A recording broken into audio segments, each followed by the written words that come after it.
Madame, Messieurs, merci de votre fidélité sur la télévision. Bienvenue à cette édition du journal qui s'ouvre par cette nouvelle en transport.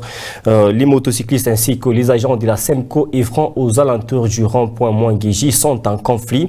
Et selon la SEMCO, les mauvais stationnements des motocyclistes seraient à la base de cette situation. Elisha Kaondé était sur place. Voici son reportage rendu au studio. Disputes, accusations, chaque jour, ils sont dans l'impossibilité de parler un même langage. Les violons ne s'accordent pas entre les motocyclistes et les dirigeants de la SEMCO aux alentours du rond-point Mwanguéji. Ces deux camps s'accusent mutuellement du non-respect des décisions des autorités. En tout cas, nous n'arrivons pas à comprendre de la manière dont ça se passe ici au rond-point Mwanguéji. Vous voyez, nous les motards, on est beaucoup plus tracassés, surtout par les agents de la SEMCO. D'autre part, il y a ceux-là de l'AMLO. Finalement, on ne comprend rien. Mais nous voyons nos amis chauffeurs ainsi que taximens qui stationnent ici, mais nous sommes toujours tracassés. Nous allons travailler comment et nous allons vivre comment? Nous avons comme versement 20 000 francs, voire même 15 000 francs. Mais vous voyez, quelqu'un de la SEMCO qui t'arrête pour aller te demander l'amende de 50 000 francs. Pourtant, nous avons des difficultés pour atteindre même cette somme. Finalement, la SEMCO est là pour nous encadrer ou bien pour nous tracasser. Ça ne va pas. Selon la SEMCO, elle ne se voit pas dans l'infraction. Elle ne fait que suivre sa mission à la loupe. Ce que les motards appellent tracasserie, ce n'est pas ça. Nous sommes là juste en train de les remettre dans l'ordre parce que les motocyclistes se méconduisent de temps à autre. Les disputes entre les motocyclistes et la SEMCO demeurent toujours une question d'actualité. Aux autorités sectorielles de la province de s'y pencher. Question d'élever l'équivoque entre ces deux camps. Madame, Messieurs, parlons cette fois-ci santé dans cette édition du journal. La zone de santé de Manika a lancé la campagne de vaccination contre la poliomyélite des enfants de 0 à 59 mois. C'est jeudi 17 juin 2021 qui a été accompagné d'ailleurs d'une mise, qui a été d'ailleurs accompagné par une mini-campagne afin de récupérer des enfants qui avaient raté les vaccins dans les années passées, notamment des 0 à 23 mois dans différents coins de la cité Manika. Plus de précisions dans ce reportage signé Lizine Kalula. Une dizaine de nouveau-nés a été le premier à bénéficier de leur première dose de vaccin contre la poliomyélite à la maternité de la zone de santé de Manika de la cité. Certaines mères se disent satisfaites de cette campagne. Nous disons un grand merci à nos autorités de l'aide avec les vaccins contre la poliomyélite. En tant que mère, parce que nous sommes passés par le vaccin anti-polio. Le centre de santé Manika a déployé une équipe qui va administrer le vaccin anti-polio de porte en porte et d'autres vaccins de récupération, nous précise l'infirmier titulaire du centre. Mais ces campagnes, autrement, sera aussi couplées. Dernièrement, on a fait une campagne de récupération des enfants manqués. Mais moi, ces campagnes aussi est couplée à la mini-campagne de récupération des enfants. Parce que la campagne VPO, et la campagne de vaccination de masse concerne uniquement la lutte contre les vaccins qui sont administrés, la lutte contre la poliomyélite. Mais la mini-campagne va nous permettre de récupérer les enfants qui ont manqué aussi d'autres antigènes. La récupération va concerner les antigènes que les BCG, pour épeler les enfants, le BCG protège contre la tuberculose. On va vacciner les enfants, tous ces enfants-là qui ne sont pas vaccinés contre la tuberculose. Et il y a les vaccins contre la rougeole et contre la fièvre jaune. Il y a les vaccins qu'on appelle les Rota. Les Rota là-bas, ça lutte contre les diarrhées, vraiment chez les enfants de 0 à 5 ans. Contre la diarrhée chez les enfants de 0 à 5 ans. On a aussi les vaccins, les Penta, qu'on appelle autrement d'ITC. C'est là pour lutter contre les problèmes de tétanos, la diphtérie et coqueluche. Cette campagne de 3 jours, qui a débuté ce jeudi 17 juin 2021, prendra fin ce samedi 19 juin 2021. Une information à une autre, la société civile, cadre des concertations, a tenu dans l'avant-midi de ce jeudi 17 juin 2021 un point de presse avec pour objectif de comprendre et agir dans le secteur minier, artisanal ainsi qu'industriel. Comienza en apprécie. Par la même occasion, elle appelle les chefs de l'État congolais Félix Antoine Tshisekedi Tshilombo ainsi que le Premier ministre Sylvain Jean-Michel Samalou Kondé à s'impliquer pour assurer l'émergence dans l'exploitation artisanale minière. On écoute Maître Shadrach Moukad dans ce propos requis pour vous par Fiston Salomon. EGC est bloqué au profit des intérêts individuelle et égoïste. Contre toute attente, adulé par quelques acheteurs du cobalt, une frange des leaders des coopératives qui tirent profit du désordre dont ils sont précurseurs dans le secteur artisanal, se sont livrés à une bataille contre l'entreprise générale du cobalt. Il est temps de dépolitiser le secteur minier artisanal. La situation actuelle privant les gouvernements congolais des moyens de sa politique doit attirer l'attention particulière des hautes autorités de la République, en commençant par son Excellence Monsieur le Président de la République, chef de l'État, son Excellence Monsieur le Premier ministre, chef du gouvernement, ainsi que Madame la ministre nationale des Mines, qui ne doivent ménager aucun effort pour doter EGC des pouvoirs nécessaires pour exécuter sa mission. Tout exploitant minier artisanal conscient de la situation misérable dans laquelle il se trouve doit exiger les changements. Aux exploitants miniers artisanaux de faire confiance à l'entreprise générale du cobalt, l'unique moyen de répondre aux multiples questions auxquelles ils font face au quotidien. À la population congolaise de militer pour l'amélioration des conditions de vie des exploitants miniers artisanaux par des actions citoyennes et non violentes. Rendons-nous cette fois-ci au gouvernorat de province où les bourgmestres de la commune rurale de Fungurumé a acheminé 3 véhicules Pempa neufs auprès du vice-gouverneur de la province du Lualaba, Masuka Saini Fifi. Il s'agit des 2 jeeps ainsi que d'un corbillard. Et Fifi Masuka Saini a réceptionné ses engins au gouvernorat de province du Lualaba devant quelques membres du gouvernement provincial. Plus de précisions avec nos confrères de la presse du gouvernorat. Le bourgmestre de la commune rurale de Fungurumé, Christian Mukonto, a présenté à l'autorité provinciale Fifi Masuka Saini 3 engins automobiles, parmi lesquels 2 Jeep Land Cruiser Pempa neuf, kilométrage 0, l'une pour la police et l'autre pour la Cripel, ainsi qu'un corbillard. Ces engins automobiles auront pour mission de servir à la population de la commune de Fungurumé. Ayant réceptionné ces engins en présence des membres de son équipe gouvernementale et ceux de son cabinet, le gouverneur intérimaire de la province du Cobalt n'a pas manqué d'encourager cette marque de gestion qui s'inscrit dans la vision du chef de l'État, les peuples d'abord. La femme numéro 1 du Lualaba a invité également les services bénéficiaires à les utiliser en bon père des familles avant de procéder à la remise officielle des clés contact des véhicules. Je ne peux que souhaiter à ceux qui vont utiliser ce que vous venez d'acheter, les véhicules, puissent les utiliser en bon père des familles. Ce sont des outils de travail et non de famille. Donc aujourd'hui, quand nous passerons, nous saurons que nous avons une police digne, en tout cas à tous ceux qui sont bénéficiaires. Je ne peux que leur souhaiter un bon travail dans ces belles conditions que vous les avez mis aujourd'hui au travers les demandes et les recommandations ainsi que les ordres du chef de l'État qui sont passés par moi. Toutes mes félicitations, continuez dans cet élan. Je pense que d'ici quelques jours, toute la province changera. Toutes ces réalisations sont rendues possibles grâce à la redevance minière perçue par cette entité territoriale décentralisée qui est la commune rurale de Fungurumé.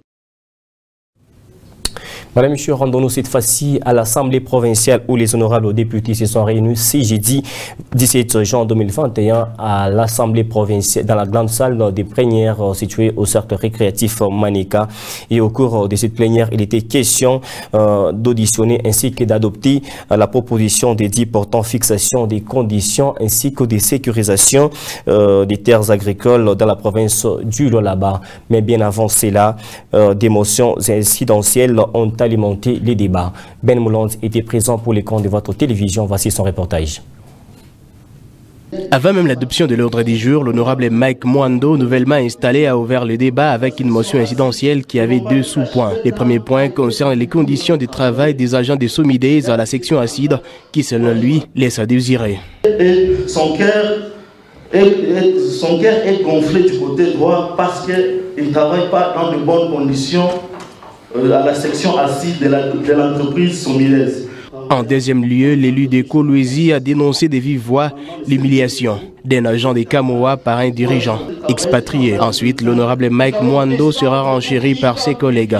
Le président de cet organe délibérant a informé la plénière de la montée d'une délégation des honorables députés qui ira échanger avec les vice-gouverneurs sur les questions ayant trait à la maltraitance des travailleurs dans différentes entreprises. Sans transition, l'honorable Chimboj monte du haut de la tribune pour une motion incidentielle. L'élu de Sandoa sollicite l'interpellation du vice-gouverneur pour qu'elle s'explique sur la vie générale de la province.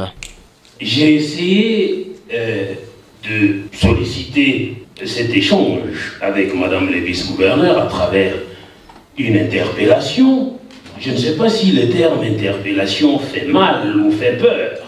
C'est un débat houleux qui s'invite, une guerre des textes. Il ne peut pas venir aujourd'hui, du haut de cette tribune, dire que la province va mal. J'aurais voulu qu'il dise la province allait mal il y a 5 ans. Tout comme tous les députés ont besoin aussi de parler avec les vice-gouverneurs, les gouverneurs à l'intérim. L'ordre du jour ainsi adopté, les députés ont poursuivi les travaux d'audition et d'adoption de la proposition des dits portant fixation des conditions de sécurisation des terres agricoles dans la province du Lualaba. Madame, Monsieur, vous le savez peut-être, depuis quelques jours, il y a une rumeur qui circule sur une probable pétition qui vise, dans les tout prochains jours, le gouverneur des provinces, Richard Muyej-Mwanguez-Mons. Alors, à ce sujet, l'opinion s'interroge quand est-ce qu'on peut parler d'une pétition ainsi que d'une motion et en qui ça profite. Charles Mouyaya, acteur politique de la province du Lualaba, répond à cette question. Comme ils ont le pouvoir d'investir, le gouvernement provincial, ils ont aussi le pouvoir d'échoir au cas où ça ne marche pas, hein, au cas où ça ne marchait pas. Alors, il y a ce qu'on appelle motion peut-être de censure qui vise un individu. On peut censurer un individu, un ministre qui s'est mal comporté, qui ne répond pas, n'est-ce pas, aux attentes de la population. On peut le censurer, c'est normal par l'Assemblée. On peut censurer un vice-gouverneur, c'est normal. Mais quand une motion touche au gouverneur de province, ça devient la déchéance, c'est-à-dire l'Assemblée provinciale retire sa confiance dans l'autorité de la province, n'est-ce pas? Donc le gouverneur. Or, quand lui tombe, il tombe avec toute sa suite, n'est-ce pas? Donc tout le gouvernement tombe. Alors, si réellement il y a motion au niveau de l'Assemblée provinciale, il faut que l'on sache, cette motion touche qui? Si ça a touché les gouverneurs de province, c'est-à-dire toute l'équipe gouvernementale doit tomber. Même la motion, pour que la motion soit recevable, il y a des critères. Il ne suffit pas de se réveiller la nuit, vous vous disputez avec un ministre dans un bar sur une copine, le matin, tu viens avec une motion contre ce ministre-là. Non. Une motion qui est appelée motion, il a des critères à respecter, n'est-ce pas? Donc s'il y a une motion contre Richard Muyej au niveau de l'Assemblée provinciale, ça a un critère. Et ce critère-là fait qu'il faut qu'il y ait aussi le temps qu'on doit accorder à celui qui est inculpé, n'est-ce pas, de venir s'exprimer. Nos députés doivent savoir jauger la température dans la province. Madame, Messieurs, au chapitre des célébrations, le 17 juin de chaque année, le monde entier célèbre la journée mondiale de la désertification et l'opinion s'interroge, quelle est la désertification étant un résultat d'un cycle de dégradation des terres transformant les sols autrefois fertiles en terres stériles. Alors, quelles sont les causes et comment remédier à cette situation? Splendid Chot, expert à l'environnement, répond à cette question. Il y a d'abord le changement climatique. Également, il y a les activités humaines. Vous savez qu'avec la mondialisation, même l'industrialisation de notre monde, il y a maintenant beaucoup de choses en termes même de l'agriculture, en termes même de l'automobile avec la production de gaz à effet de serre. Il y a également beaucoup dans l'agriculture aujourd'hui. On utilise de plus en plus les engrais chimiques. Et aussi, vous allez constater qu'il y a aussi la coupe anarchique de bois qui est liée bien sûr à la démographie qui est de plus en plus énorme et aujourd'hui tout le monde veut se protéger. En République démocratique du Congo, on fait face à un déboisement ou à la coupe anarchique de bois. Nous devons protéger notre environnement. On ne peut pas évoluer dans un environnement qui est malsain. Lorsque on parle de la dégradation de terre, ça veut dire tout simplement qu'il y a par exemple des conséquences qui peuvent être liées à la fertilité du sol. Ça veut dire que lorsque on a longtemps utilisé des engrais chimiques, ça dégrade la terre et donc si vous essayez de cultiver, elle ne va plus donner comme avant. Et également d'autres conséquences qui sont liées bien également à la dégradation du sol. Lorsque le sol n'est plus dur par manque par exemple d'arbres parce qu'il n'y a pas un reboisement responsable, il y a ce qu'on appelle des éboulements. Il y a ce qu'on appelle des érosions de manière très claire. Nous devons veiller à ce que nous puissions faire la plantation régulière de beaucoup d'arbres et aussi tenir ou faire en sorte que nos terres soient protégées par des arbres qui sont bien entretenus. Et la question sur la stabilisation des coalitions en République démocratique du Congo préoccupe au plus haut point la population congolaise. À ces sujets, on s'interroge. Que faire pour que cette manière de gérer puisse tenir debout? Tentative de réponse dans cet élément de reportage. Déjà lors de son accession à la présidence de la République, Félix-Antoine Tshisekedi Tshilombo a opté pour la coalition FCC-CACH pour une meilleure gestion de la République démocratique du Congo. Une démarche qui a été à court durée. Et selon les experts, la question sur la coalition n'aboutira en aucun cas en RDC. Oui, souvent les coalitions, les cohabitations ne réussissent pas parce que c'est déjà piégé au départ. C'est-à-dire quand quelqu'un offre sa cohabitation, il tend un piège à celui qui est en face de lui. Et ça ne peut aboutir qu'à un échec parce que les bonnes intentions n'y sont pas. Chacun le fait pour ses propres intérêts, chacun le fait pour ses propres avantages. Et à la longue, on est gêné, à la longue, on ne sait plus bien contrôler. Et puis, ça meurt dans l'œuf, carrément.